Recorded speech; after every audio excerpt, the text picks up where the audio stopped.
What's going on, everyone? Thanks for tuning in to another episode of the Ducks Dish podcast. Oregon fans, how we doing?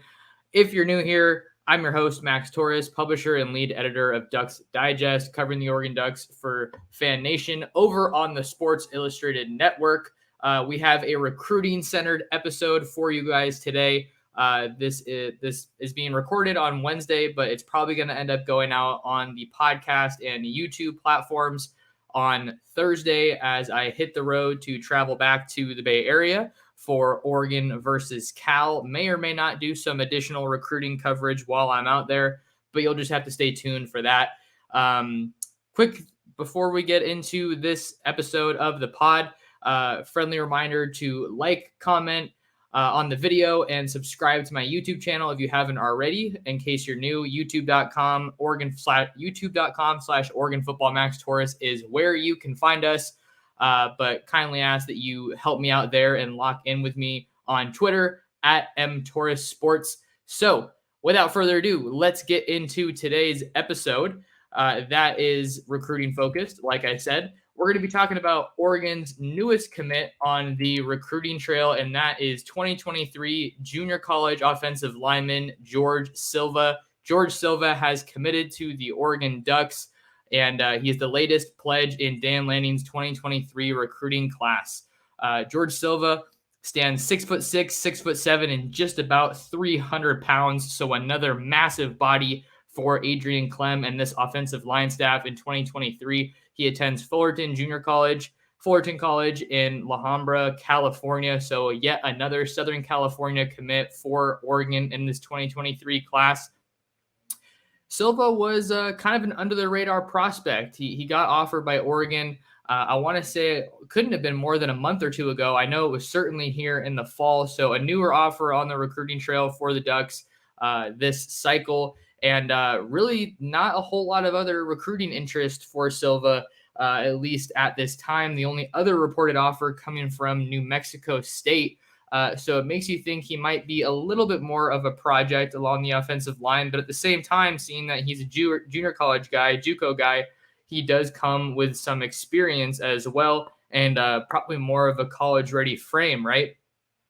There's not too much film on Silva to go around, but we can certainly hop into what we do have available to us. So if you're watching here on YouTube, I have the highlights up on the screen so we can get a better feel for Oregon's newest commit here in 2023, George Silva. So let's roll the tape here. We have George Silva, big 71 there on the left side of the screen, manning down the left tackle position. And I think one of the things that stands out right away just from that first rep in pass protection is that he's really violent with his hands. You saw him strike the defensive lineman and kind of shuck him off to the right, and then doing a really good job of hitting the defensive lineman's hands down to keep him off of him, and just does a really good job of moving his body while he is blocking on the offensive line.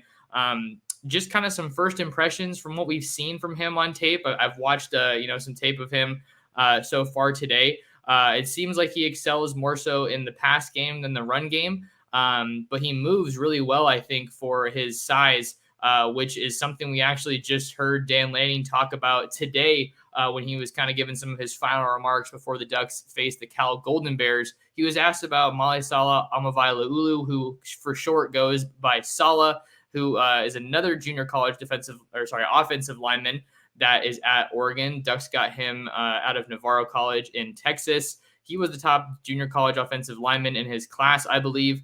But what Lanning was saying about Sala is that he's a guy you turn his tape and you're like, wow, a guy that big with that kind of size shouldn't be able to move like that. You see him in the run there, just absolutely shucking the edge rusher off of him and throwing him down to the ground. I think it would have been nice to see him continue blocking and look for someone else on that play, but maybe that was just one of those grown man plays where you want to stand over the guy. But yeah, as you can see, he does a really good job, I think, of keeping his base, and I like how he moves from side to side, does a good job of mirroring his defender here, his blocking assignment for Fullerton. There you go again. The defender just can't get him off. If you can if he can get his hands on you, then you're not going to be going too far. Really just huge body here that just does an awesome job collapsing that entire left side of the offensive line and just mauling the defenders in his way. and does a good job on that reach block there to try to continue opening the holes, even though the play was being run away from him. So I think even though he's a little bit newer to college football or just to football in general, he's kind of a pretty low key guy from what I've been able to gather, talking to some people around Oregon. Newer to football, not a whole lot of tape on him, like I mentioned, but you see how well he does. I think he does a good job for how big he is of staying low and trying to maintain that leverage over these guys that he's blocking here. So plenty of tape for him as far as pass blocking. And I think that it's just another guy that Adrian Clem is going to be able to kind of mold here in this 2023 recruiting class. And what a difference less than a month makes for Oregon when it comes to recruiting the offensive line position here in 2023. Certainly some positive momentum on the recruiting trail for the Ducks, recruiting offensive linemen after missing on a number of talented recruits. You had Landon Hatchett, who went to Washington, Micah Benuelos, who committed to USC, Miles McVay, who committed to Alabama, Caden Proctor, who Oregon was in on for a little bit, but I'm not sure how realistic of a shot they had in that one. Top player in Iowa staying home to play for the Hawkeyes.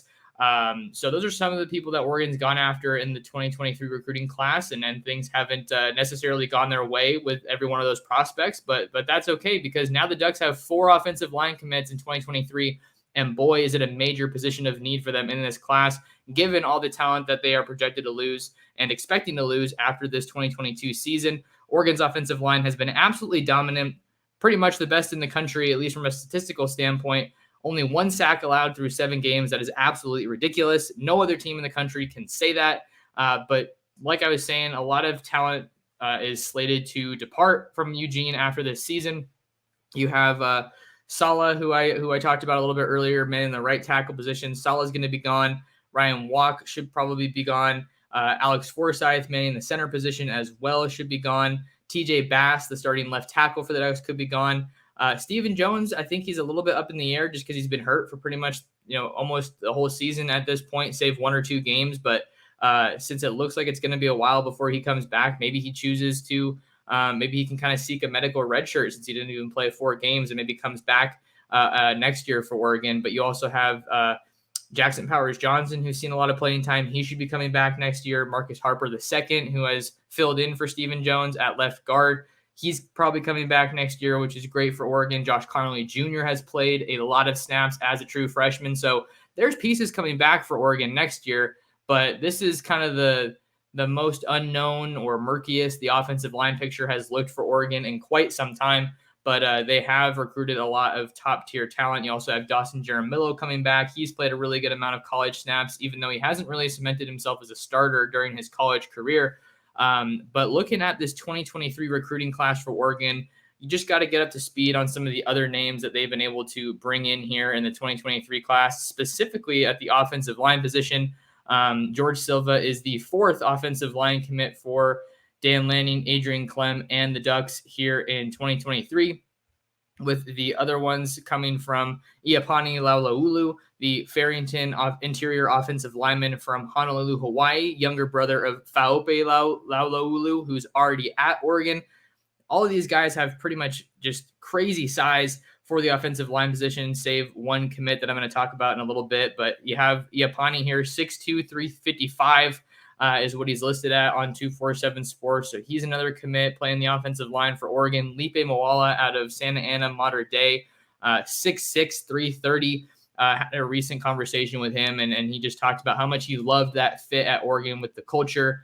Obviously, J.R. Moala, his uncle, is on staff, so it always helps to have those family connections. He's the nephew of Haloti Ngata, one of the Oregon legends, which is super cool. Then you also have Bryce Bolton from Palm Desert, California, in Southern California, another interior offensive lineman. Definitely a little bit slighter of frame than you would expect from an offensive lineman, but maybe he's kind of a little bit more of a project. 6'3", 255. I know Oregon really likes how well he moves and his athleticism, so maybe they see him on the interior there as well. But it's kind of interesting to just kind of look at this picture and see what kind of pieces Oregon has been able to add to their offensive line here this season. I think probably Iapani is the guy that you're most confident can maybe make an earlier impact, or maybe George Silva because he's a JUCO guy, but he's still, even so, relatively new to college football. or football in general. So kind of an interesting balancing act here. I think that Oregon is going to continue to pursue a number of offensive linemen in 2023. I don't think they're done here. Spencer Fano is one of the biggest names still on the board there. He's been closely linked with Oregon for quite a while. He took official visits to Utah, most recently to Oregon for that Stanford game. And he's from Provo, Utah, playing at Timpview High School. And he's super athletic. Love the way he moves on tape, the bend that he plays with, and he's an absolute mauler. And then you also have Caleb Lemieux, the 2023 offensive lineman out of Arizona. And you also have Samson Okunlola, the super, super talented, uber talented 5-star offensive lineman from the Northeast in Massachusetts. It looked like Miami had been the heavy trending favorite in that recruitment for Samson, aka Pancake Honcho. But not only is Oregon having an amazing season, they're surging on the recruiting trail, number 10 class in the entire country, according to 247 Sports. Miami is not having the best season so far. Things are not looking so great this season, at least in Coral Gables, as Mario Cristobal heads that rebuild. But, rebuilds don't always happen overnight, obviously. So I think some recruits are impressionable. I'm not saying Samson is or isn't, but obviously it makes it easier to pitch your school, your situation, if you are playing well on the field. And it's hard to make the argument that anybody's playing better football in the offensive trenches than Oregon right now. They can kill you through the air, through the ground game. There's just a lot of ways this offense can make you pay. And that all starts with the guys up front along the offensive line. So with all the success that they've had at the offensive line position, we were just talking about how he went to Miami, but you got to give Mario Cristobal and Alex Mirabal some props here with the guys that they recruited and developed to Oregon. But now you're kind of seeing why Adrian Clem, I believe he has a 247 Sports recruiter, a Pac-12 Recruiter of the Year award under his belt from his time at UCLA. And you're seeing why, where those recruiting chops come from in these results with Oregon. So those are some of the names to continue tracking here in 2023. As far as 2024, Brandon Baker is another offensive lineman from Mater Dei. He's teammates with Lipe Moala. I'm really confident about where Oregon stands in that recruitment. No commitment date set right now. I also have a recruiting update on 2024 Long Beach Millikan quarterback Miles Jackson, who was in Eugene for a visit to see Oregon take down UCLA. That's going to be my next recruiting update over on ducksdigest.com. Might be posted by the time you are viewing or listening to this podcast. So make sure to head over to ducksdigest.com to check that out. And then in 2024, Justin Williams is another guy, the 2024 linebacker out of Oak Ridge High School in Conroe, Texas. He was in Eugene for a visit against UCLA.